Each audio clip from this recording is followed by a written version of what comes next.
Right, we'll have to review an album. An actual album. I'm very tired at the moment, Cows. Quite early this morning, and this is sort of... The weather doesn't help, does it? No. It drains everything. Yeah. Yeah, it's it's good to have something with a bit of soul to listen to that's got depth and meaning, and it's good. It's not just easy listening. It's just it's amazing music. Time of year for introspection, isn't it? Really. Yeah. Yeah. So we've got get your head around the human condition. One of the massive selling albums, the second tier of massive selling albums, 30 million, massive. Look at it, it's so big. Huge time for the industry, actually. I think Thriller kickstarted something, and Metallica rode on that, and a lot of bands who were very, very small rode on that, and obviously Dire Straits were one of the bands that really, really capitalised on records selling more. The one of the peaks of the industry kind of thing. Mark Knopfler, that's his name. Knopfler is a household name. His dad's Hungarian, I think. He got a funky CGI music video. Everyone remembers that. That was so cool. I didn't give a crap about the music at the time. I just watched the video. Classic riff. Guitar shops driving people mad. I meant to bring a guitar actually to do the obligatory. Is it that riff? No. Is it that riff? No. It's that riff. And they're all the same. Famous album cover. That's iconic image, isn't it? It goes on all those lists in Q magazine and Mojo. Oh, and it's a bit boring. It's a bit boring. I'm sorry, Soz. Sorry. I don't know if this is going to attract people, Dire Straits people. Maybe the other videos didn't. Maybe, and they'll be like, "How dare you say it's boring? You haven't listened closely enough. You don't know the truth." Change is good. They've changed, and especially for Dire Straits, where it kind of all sounds. So that's good, but it has gone very easy. It's the first time they sounded 80s, and suddenly it's really, really 80s. And I struggle to get through some of it. Some of it I like, some of it I struggle to get through. Last song is awesome. That sounds like proper Dire Straits. As I've said, Dire Straits was a bit of a thing when I was quite young, and this was the album basically. Yeah. Listening to it again was quite an experience. When I don't really know if I want to say this because it's quite controversial, but when there was talk of the Jimmy Savile thing broke, and then lots of things afterwards followed up. Yeah, people thought back to things they've seen on the telly. And, thought back to their childhood and thought, actually, you know what? I was abused as a child. And that's how I felt listening to this.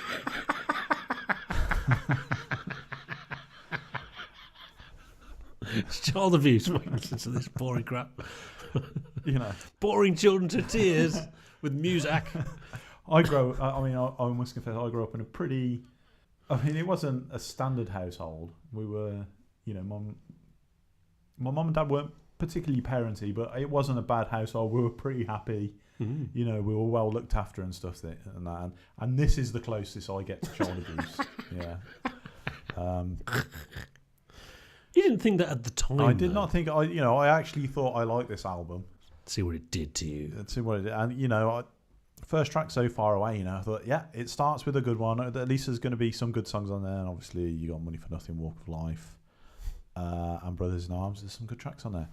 So Far Away comes on me, and I just thought, this is dross. Yeah, music. It is actual dross. I really struggled to get through it. And even Walk of Life was my favourite song on this album. Here comes Johnny singing.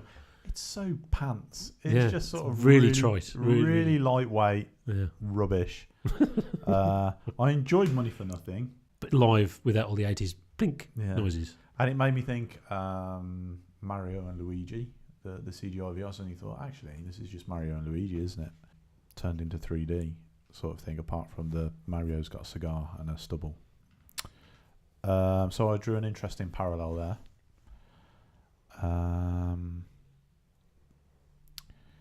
What I was going to say, it's weird. Like your latest trick, it must have made an impression on me, because as soon as I heard it, I thought, actually, isn't this a theme tune for a TV show or something like that? It was instantly identifiable. It's in there in your brain. But I would not have been able to name all the tracks on this album before listening to it again. And even if you had told me the names of the tracks, I wouldn't have necessarily been able to tell you how they go, apart from the famous ones. Yeah, but you hear the start, you could probably think through the rest of the song in your head. Yeah. And Why Worry was the same as well. Strange.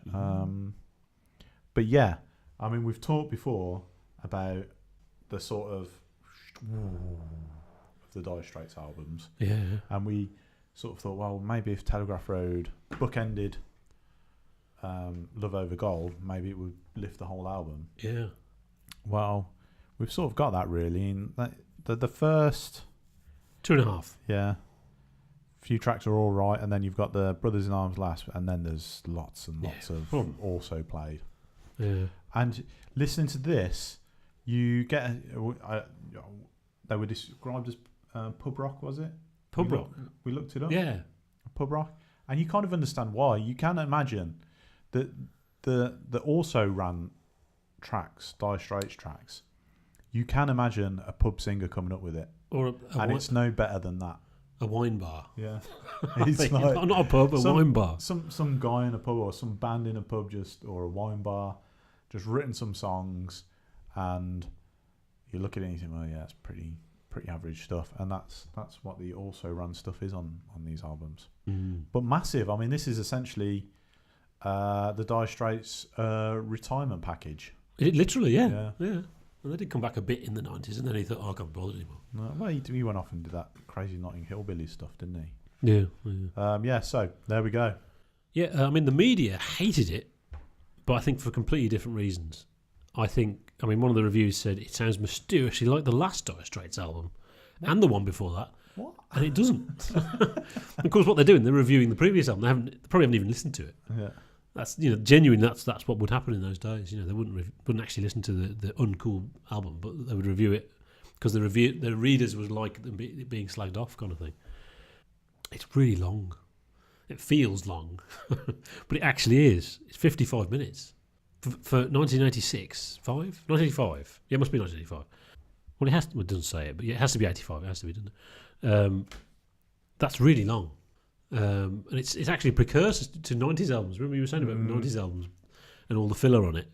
And it's that same thing. There's just too many songs that it's about 40 minutes too long. I think 15 minutes worth of this, the good bits. I mean, this is still pre-CD as well, isn't it? Yes, I mean, but CDs were around. They're around, but they're not sort of mainstream. I think Walk of Life was the first CD single. Oh, really? Yeah. Facts. Interesting fact there. Yeah. Should we talk about Brothers in Arms? Let's be positive first. Yeah. It is fantastic, obviously. Oh, I wrote here, Brothers in Arms was the first CD single ever released. Okay, Brothers in Arms. Right.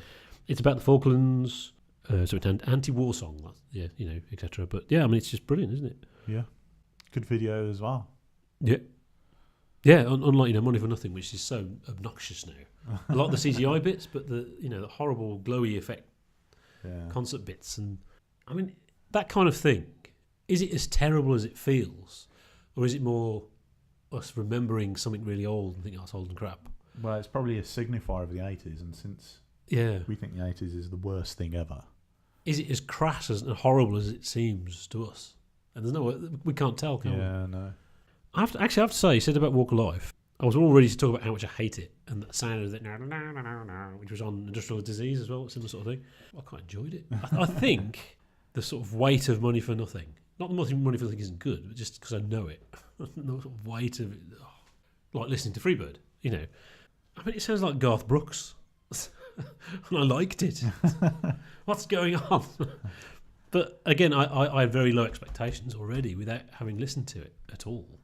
I kind of knew that was what was going to happen. And obviously after that, it just takes a nosedive. And to get right the way from track 3 to track 10, this looks like a bloody printout.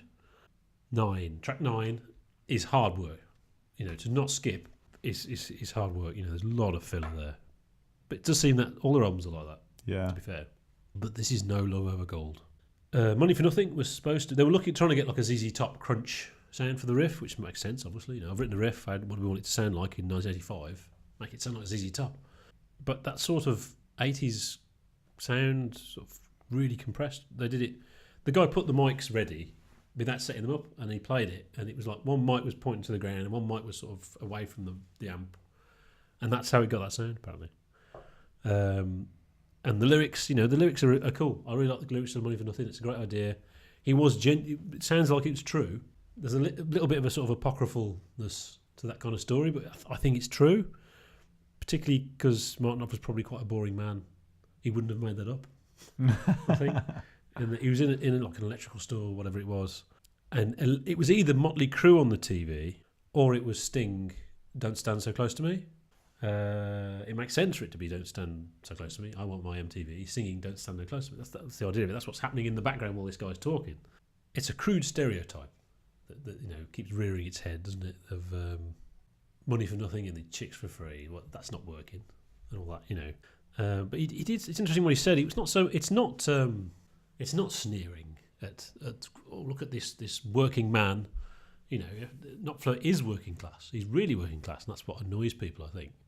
It annoys the punks, the middle class punks, because what he's saying really, that the character or the guy in the shop, he's not saying those lazy people. He's saying that's a good scam. That's clever. Yeah, that's what he's saying.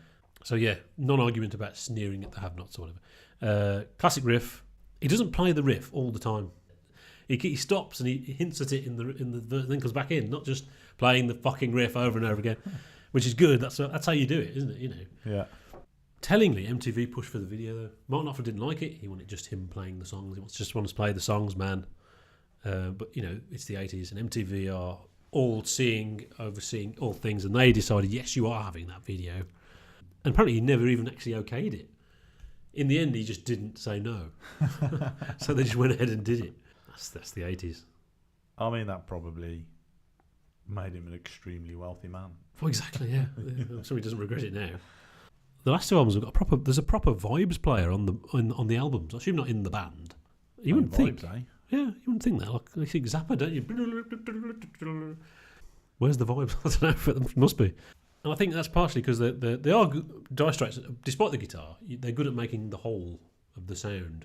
Whether that's a good or bad thing, you don't think the drums. No. But it's a bit Money for Nothing has the famous little drumming thing.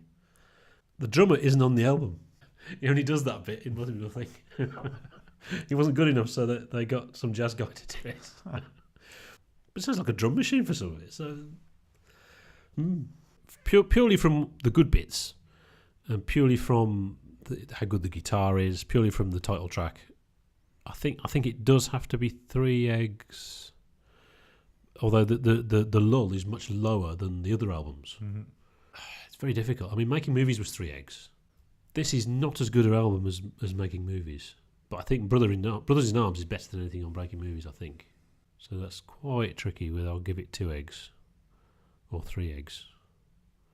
I'll go with 3. Okay. I think you're quite brave there. I mean, the thing that stands out for me is, Love Over Gold had Telegraph Road and Private Investigations, which had some artistic merit. There is Brothers in Arms is the only track on here that has some artistic merit. Even Money for Nothing, it's just...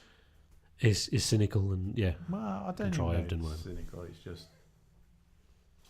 Well, it's just nothing, I'm going to give it 2 eggs.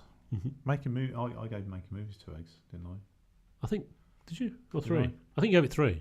Oh, maybe. Well, no, because there's not enough on it. I mean... It's not as good as Making Movies. It's like... I would listen to Money for Nothing and Brothers in Arms, but I'd probably listen to Money for Nothing... Once. Yeah. Every 10 years. Yeah, I know this. Yeah, but you... And I'm thinking of the videos I'm listening to it as well. Yeah.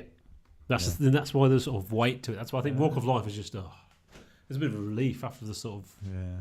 I remember Walk of Life video. Yeah. But I thought I would hate that. I thought it'd be the song on the album I really dislike. I didn't. Yeah. 2 eggs from me. 3 eggs from Kev. Yeah. There you go. And that's Dire Straits. Sorry. It's done. That's surprising. I thought I'd enjoy that more. That little run. Yeah. It's all a bit meh, isn't it? Yeah. Never mind. That's the 80s for you. Never mind.